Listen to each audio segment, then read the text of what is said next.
એક આજે સિમ્પલ ઉદાહરણ આપીને વાત કરીશ કે ઘરમાં આપણે ક્લિનિંગ કરતા હોઈએ, રૂમના કે કિચનના કપબોર્ડ સાફ કરતા હોઈએ અને એમાં બરાબર ક્લિયર થયા છે કે નહીં એ જોવા માટે આપણે થોડું પાછા જવું પડે છે. અધરવાઇઝ આપણી પાછળ કોઈ વ્યક્તિ ઊભું હોય છે, આપણને સજેસ્ટ કરે છે કે અહીંયા હજુ ગંદુ બાકી છે.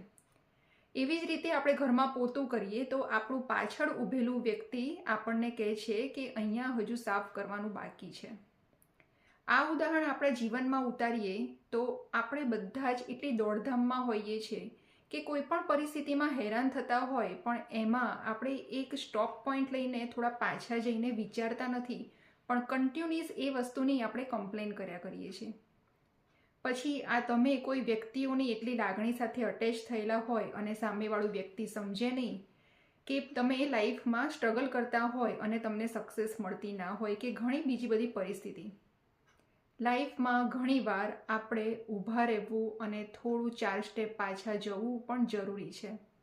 ત્યારે જ આપણે આંખ પર જે કાળી પટ્ટી લાગેલી છે એને ઉતારીને ક્લિયર સિચ્યુએશન જોઈ શકીએ છીએ. અને જ્યારે આ વસ્તુ ખબર પડી જાય છે, કોઈ પણ વસ્તુ માટે તમે ક્લિયર થઈ જાઓ છો, ત્યારે તમારું જીવનમાં ફરીથી સ્ટેપ આગળ લેવા અને આગળ વધવું એટલું જ ઇઝી થઈ જાય છે. તમે પણ તમારા જીવનની કોઈ પણ પરિસ્થિતિ જે પણ લાગે વળગતી હોય એમાં થોભીને વિચારી જજો. ડેફિનેટલી એનો આન્સર તમને મળી જશે.